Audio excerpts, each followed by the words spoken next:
Bonjour à tous. Comme on l'avait annoncé sur Facebook, on est aujourd'hui au musée de la vie wallonne à Liège pour les derniers instants d'une expo moto qui retrace en fait l'histoire de la moto en Belgique et plus particulièrement l'histoire de la moto wallonne.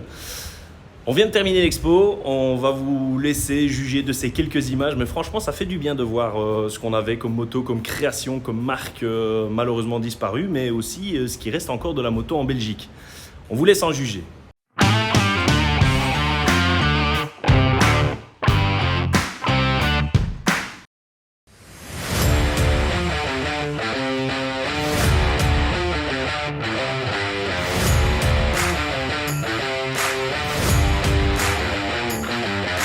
Si la quasi-totalité des motards belges roulent actuellement sur des machines asiatiques, américaines, italiennes, anglaises ou encore allemandes, nous ne devons pas oublier que la Belgique fut également autrefois un pays producteur de motos.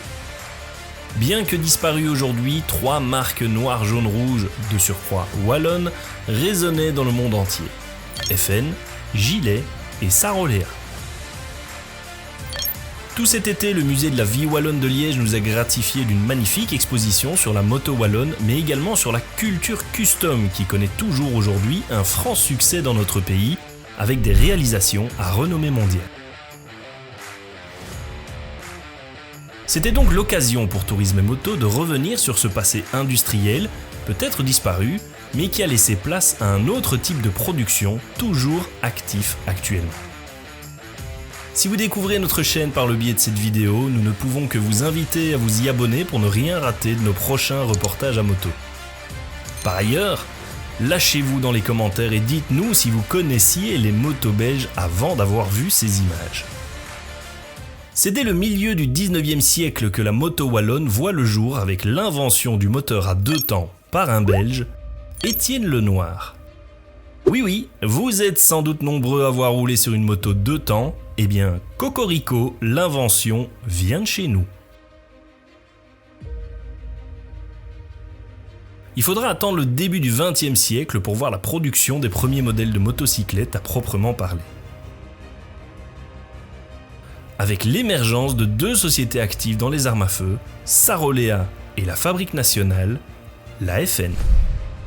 En 1919, la société Gilet Herstal entre dans la danse, après des essais tenus secrets pendant la guerre, et entend bien concurrencer ses 2 homologues liégeois avec la sortie de sa première moto 2 temps de 300 cm3 à 2 rapports, à transmission par courroie.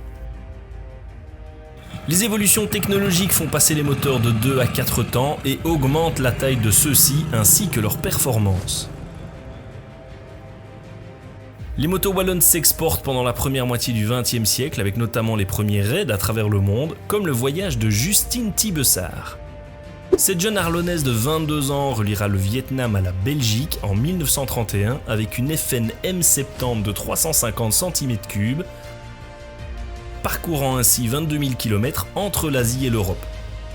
Ou encore le raid Fabry du nom de ce lieutenant-colonel aviateur qui en 1924 concevra le projet de liaison postale entre la Belgique et le Congo, réalisera un périple Liège-Congo-Liège de décembre 1926 à septembre 1927 en solo sur une moto gilet de 350 cm3.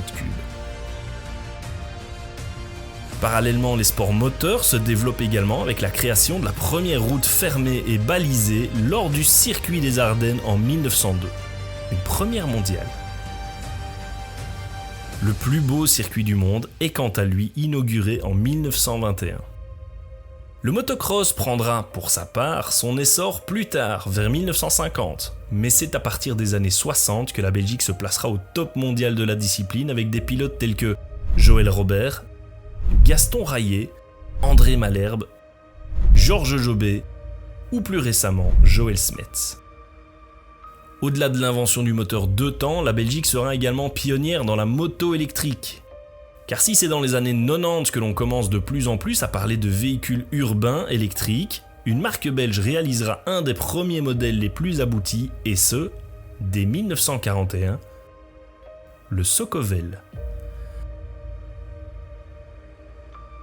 Les années 50 marqueront un tournant pour l'industrie belge au sens large avec progressivement le déclin des charbonnages et de la sidérurgie. L'arrivée sur le marché de voitures moins chères et le succès des petites cylindrées étrangères poussera l'utilisation de la moto à un usage récréatif, ayant pour répercussion une chute des ventes de deux roues. Dès la fin des années 50, les motos japonaises dont l'excellente Honda CB450, la Black Bomber, donneront le coup de grâce aux motos wallonnes, amenant les firmes Gilles Herstal en 59, Sarolea en 62 et FN en 67 à fermer leurs portes ou à stopper la production de motos. Aujourd'hui, la moto wallonne n'est pas totalement morte, mais a pris une autre orientation, passant de la production industrielle à la production artisanale de pointe. Ainsi, depuis le début des années 2000, la culture custom porte également les couleurs belges grâce à Frédéric Bertrand, mieux connu sous le nom de Fred Kruger, qui dans son petit atelier de Basse-Baudeux, près de Spa, construit des motos d'exception à la renommée mondiale. Par ailleurs, depuis 2013, deux jeunes Belges se sont lancés dans la construction de motos de petites cylindrées au style british et rock. Et bien que construites en Asie, comme beaucoup de la concurrence d'ailleurs, les motos Bullitt représentent aujourd'hui la construction de motos belges. Nous espérons que cet épisode vous a plu. Si c'est le cas, laissez-nous un commentaire ainsi qu'un pouce bleu. Et en attendant de se retrouver pour de nouvelles aventures, ride safe.